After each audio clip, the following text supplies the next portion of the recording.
Gospel according to St. Mark, Chapter 4.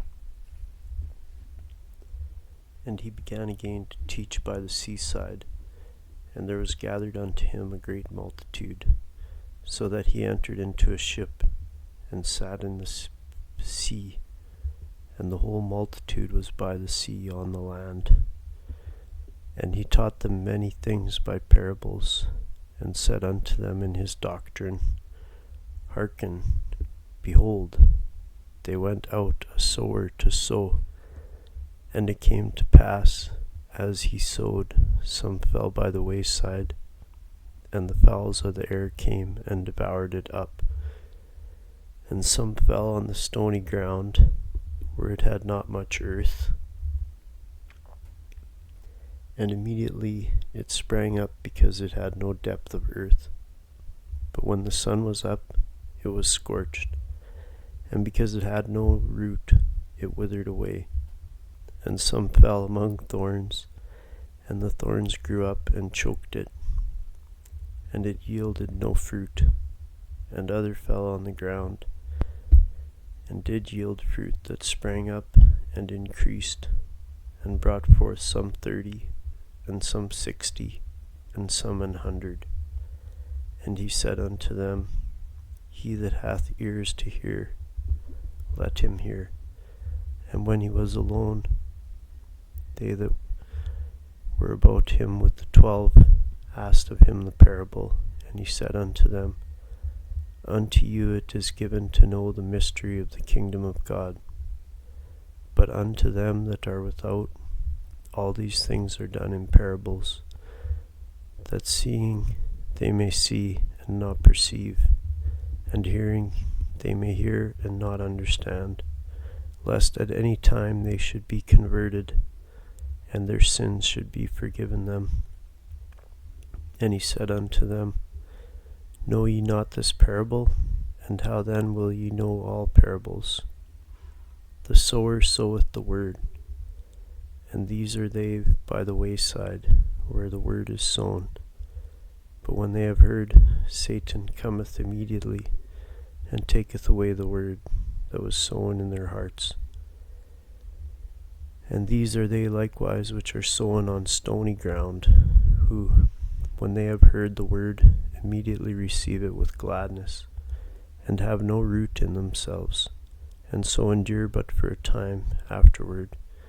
When affliction or persecution ariseth for the word's sake, immediately they are offended. And these are they which are sown among thorns, such as hear the word, and the cares of this world, and the deceitfulness of riches, and the lusts of other things entering in, choke the word, and it becometh unfruitful. And these are they which are sown on good ground, such as hear the word, and receive it, and bring forth fruit, some 30-fold, some 60, and some 100.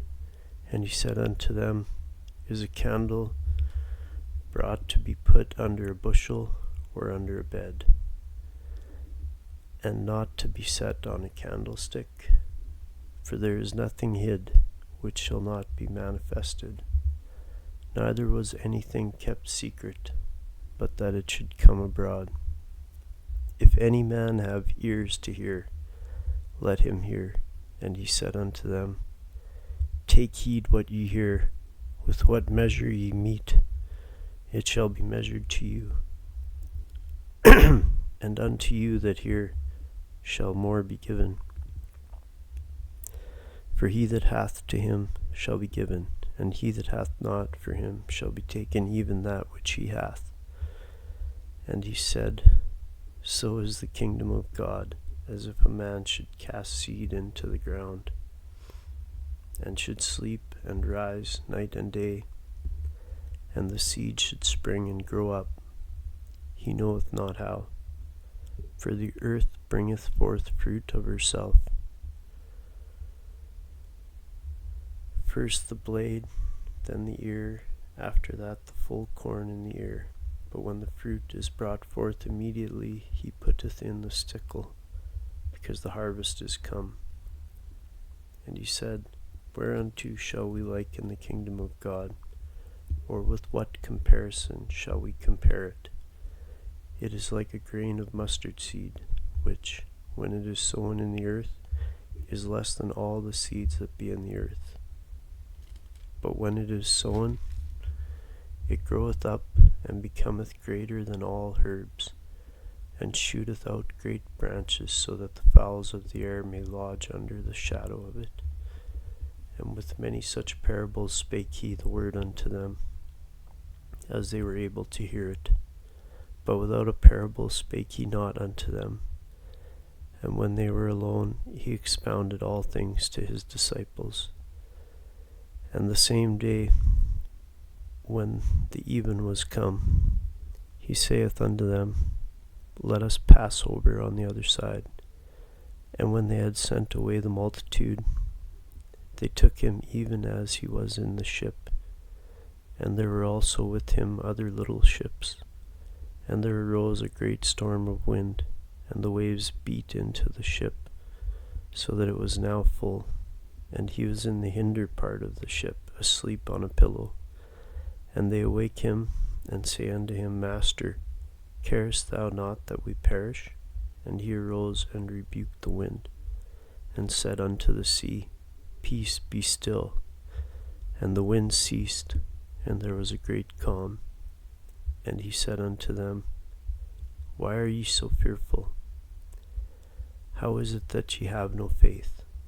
And they feared exceedingly, and said one to another, What manner of man is this, that even the wind and the sea obey him?